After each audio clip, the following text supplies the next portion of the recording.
안녕하세요. 공시와 투자 캡팩터를 통해 투자 아이디어를 찾아준 테린이 아빠입니다. 내용 보시고 도움되시면 구독, 좋아요, 알람 부탁드리겠습니다.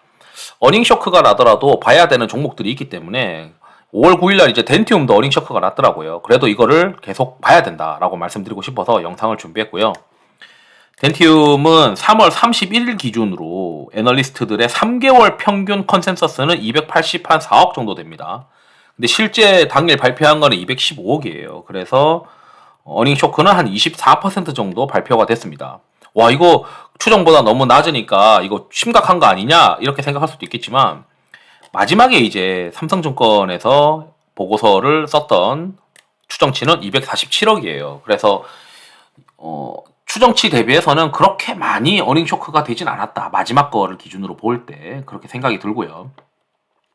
최근에 이제 다들 보고 있는 게 이 바이두 인덱스에서 임플란트가 중국에서 검색 빈도가 높아진다라고 하는 건데, 이거를 똑같이 해보려고 바이두 인덱스를 이리저리 외국인이 가입할 수 있는 걸 찾아보려고 했던데, 이게 정상적인 방법으로는 좀 들어가기가 힘들더라고요.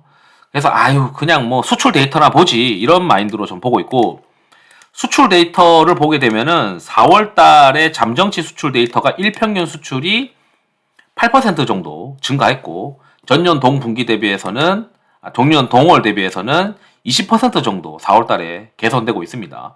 3월 달 대비해서 YY로도 더 좋아지고 있는 흐름이다. 이렇게 지금 보고 있어요.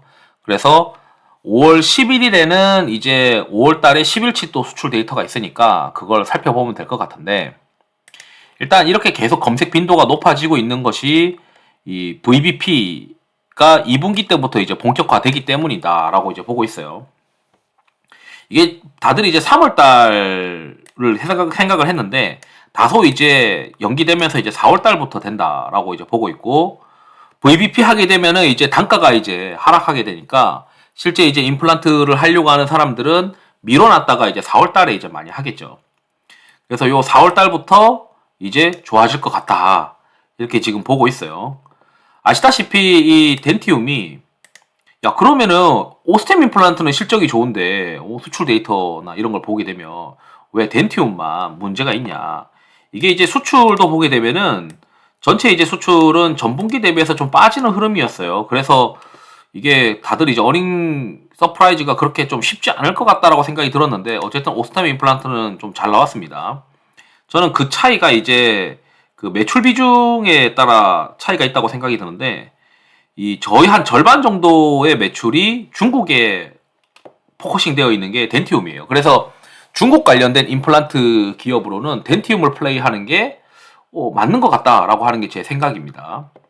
그리고 반대로 이 오스템 임플란트는 전체 이제 사업 보고서 중에 주석에서 중국에 관련된 법인에서 발생하는 매출을 전체 연결 매출 대비해서 몇 퍼센트냐, 그걸 이제 보면 되는데 20한 5, 6, 7% 정도 생각하시면 되고요. 그 네이버에서도 이렇게 검색을 해보면 한 25, 6, 7% 정도 된다. 그래서 실제 덴티움이 오히려 중국에서의 VBP 효과로 인해서 매출이 지연되는 거에 대해서 더 타격을 많이 받았을 수 있다. 결국 1분기에 안 나온 매출은 2분기 때 많이 나오지 않겠느냐, 이렇게 지금 해석하는 게 맞지 않나, 이런 생각이 듭니다. 그리고 이제 그래서 덴티움의 수출 데이터, 그러니까 이 임플란트 수출 데이터에서 중국 관련된 거에 그 그로스는 덴티움이 굉장히 좀 좋을 것 같다. 어차피 뭐 오스템 임플란트는 투자를 못 하니까. 그래서 덴티움이 계속 주목적으로 봐야 되고, 이게 지금 영업이익 추정치가 그래도 삼성증권이 굉장히 근사치를 썼기 때문에 2023년도에 한 1,500억 정도, 순이익 한 1,200억 정도, 이게 어느 정도 맞지 않겠느냐. 그러면은 이제 이게 그렇게 밸류가 비싼 것도 아니에요. 뭐 내년 실적 기준으로는 이제 10배 밑으로 떨어지는 거죠. 근데 그로스가 나오는 어떤 시장에서 이 정도로 이제 뭐 좋아지고 있는 상황이라면, 덴티움의 지금 시가총액 다시 보죠. 덴티움 시가총액이 1조 6천억이니까 뭐 지금 이 보고서 썼을 때가 1조 7천억 원이니 뭐 비슷합니다. 이게 일봉으로 좀 보게 되면 뭐 비슷비슷한 시점에서 썼어요.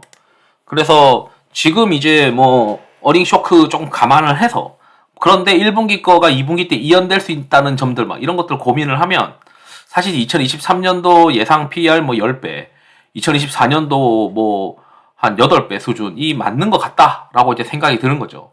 야, 이거 10배 언더에다가 중국 쪽으로 드라이빙 걸어가지고 중국 정책 효과로 매출이 올라가고 그러면 이게 노다지 아닌가 이런 생각도 듭니다.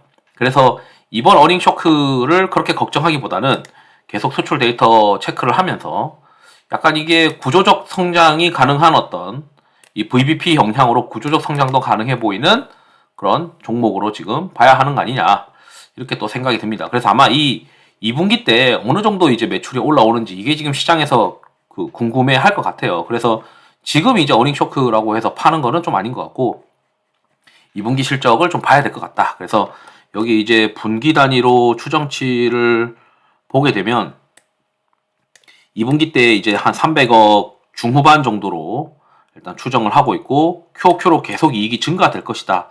이렇게 지금 추정을 하고 있습니다. 그래서 VBP 효과가 오히려 호실적으로 다가올 수 있는 덴티움은 이번 어닝 쇼크를 그렇게 두려워하지 않고 좀 볼만한 이유가 있는 것 같다. 이렇게 말씀드리면서 영상을 마치도록 하겠습니다. 투자에 도움이 되시길 바랍니다. 감사합니다.